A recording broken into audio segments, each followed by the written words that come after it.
Welcome to my YouTube channel education is life with Shubhadeep পাত্র।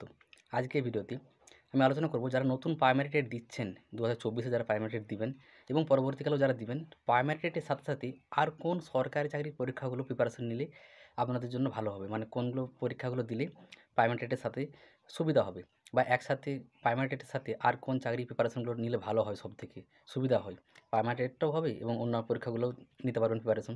ঠিক আছে, তো এই নিয়ে কথা বলবো। তবে এই কথাগুলো এই বিষয়ে কথা বলার আগে একটা কথা বলে দিই। দেখুন, আমি যখনই প্রাইমারি টেটের নিয়ে ভিডিও দিই তখনই 400, 500, 1000 যাই ভিউ হোক, কিছু কিছু মানে দর্শক থাকেন, তারা কমেন্ট করেন। কি করেন? আমি প্রাইমারি টেট নিয়ে ভিডিও করলেই অনেকেই সমালোচনা করেন, হাসেন, ব্যঙ্গ করেন, উল্টোপাল্টা কমেন্ট করেন। এবং এটা করার মাধ্যমে তারা কী করতে চায়? আসলে আমাকে বাধা দিতে চায়, যাতে আমি আর ভিডিও না করি। মানে এক কথায় আমাকে বাধা দেওয়ার চেষ্টা করছে, কারণ তারা এই বিষয়ে তারা নিজেরা কিছু করে না। আমি করতে পারছি, আমাকে বাধা দেওয়ার চেষ্টা করি, আমাকে যাতে আমি আর না করি। ঠিক আছে, কিন্তু আমি প্রাইমারি টেট যারা রয়েছেন, নতুন যারা দিবেন, তাদের উৎসাহিত করার জন্য, তাদেরকে তথ্য দেওয়ার জন্য, সঠিক তথ্য দেওয়ার জন্য, গাইড করার জন্য আমি ভিডিও করেই যাব। আপনারা যত খুশি কমেন্ট করুন, উল্টোপাল্টা যা খুশি করুন, এটা বলে রেখে দিলাম। আমাকে কিন্তু থামাতে পারবেন না। ঠিক আছে, আপনারা আপনাদের যা খুশি করুন, যত খারাপ কমেন্ট করুন। এবার যেটা বলার, যে প্রাইমারি টেটের সাথে অন্য কী পরীক্ষা নিতে পারবেন প্রিপারেশন। দেখুন, এক্ষেত্রে বলতে পারি আমি কেন্দ্রীয় সরকারের পরীক্ষার প্রিপারেশনগুলো নেওয়া ভালো, কারণ কেন্দ্রীয় সরকারের পরীক্ষাগুলো প্রতি বছর হয়, কম্পিউটার বেস এক্সাম, কোনো দুর্নীতি নেই সেখানে। কম্পিটিশনটা বেশি হতে পারে, কঠিন হতে পারে, কিন্তু নিয়োগটাও তাড়াতাড়ি হয়। ধরুন আপনি প্রাইমারি টেট দিলেন, কোনো ক্ষেত্রে পাস করতে পারলেন না, বা পাস করে গেলেও প্রাইমারি টেটের পরে ইন্টারভিউ, নিয়োগ হতে সেটা 4 থেকে 5 বছর লাগে। ঠিক আছে, কিন্তু আপনি ধরুন এসএসসির প্রিপারেশন নিচ্ছেন কেন্দ্রীয় সরকারের, এমটিএস যেটা মাধ্যমিক পাস যোগ্যতা দেওয়া যায়, সিএইচএসএল যেটা উচ্চ মাধ্যমিক পাস যোগ্যতা দেওয়া যায়।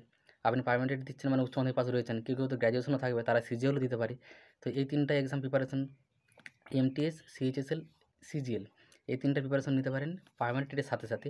কারণ এই 3টা পরীক্ষা প্রতি বছর হয়, নিয়োগও প্রতি বছর হয়, কম্পিউটারের পরীক্ষা হয়, কোনো রকম কোনো দুর্নীতি নেই। তাই এই পরীক্ষাগুলো প্রাইমারি টেটের সাথে সাথে নিতে পারেন।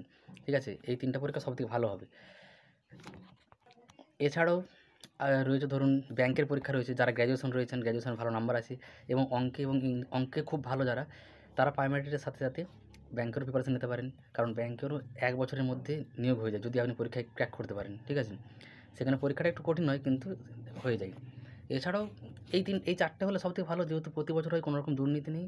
আর বাকি যেগুলো রয়েছে পশ্চিমবঙ্গের অন্যান্য পরীক্ষা, সেগুলো দিতে পারেন, কিন্তু না দেওয়াই আমার পক্ষে হলো ভালো, মানে না দেওয়াই ভালো। কারণ সেখানে পরীক্ষা তো হয় 3-4 বছর পর, হলেও দুর্নীতি, কোশ্চেন লিক, এইটা সেটা, কেস টেস অনেক কিছু রয়েছে। কিন্তু আপনি প্রাইমারিটার সাথে সাথে এমটিএস, সিএইচএসএল এবং সিজিএল আর ব্যাংকের এই পরীক্ষাগুলো প্রিপারেশন নিতে পারেন, এতে আপনাদেরই উপকৃত হতে পারবেন। যেহেতু সাবজেক্ট তো প্রায় একই, প্রাইমারিতে রয়েছে বাংলা, ইংরেজি, অঙ্ক, পরিবেশবিদ্যা, শুধু শিশু শিক্ষা যে চাইল্ড স্টাডি সেটাই এক্সট্রা পড়তে হচ্ছে। বাকি এখানেও যা থাকে, এখানেও ইংরেজি, অঙ্ক থাকে, বরং প্রাইমারিটার ক্ষেত্রে একটু কম থাকে সেখানে লেভেলটা, কোশ্চেনের লেভেল। কিন্তু সিজিএল, সিএইচএসএল, এমটিএসে কঠিন কঠিন অঙ্ক, বিশেষ করে সিজিএলে আর সিএইচএসএলে।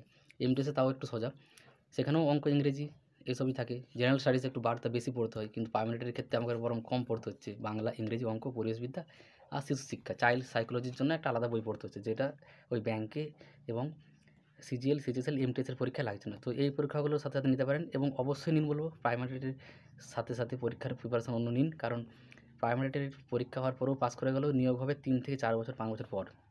ঠিক আছে, তাই অবশ্যই প্রাইমারিটির সাথে সাথে অন্যান্য পরীক্ষার প্রিপারেশন নেওয়া উচিত। শুধুমাত্র প্রাইমারিটির প্রতি লক্ষ্য রাখবেন না।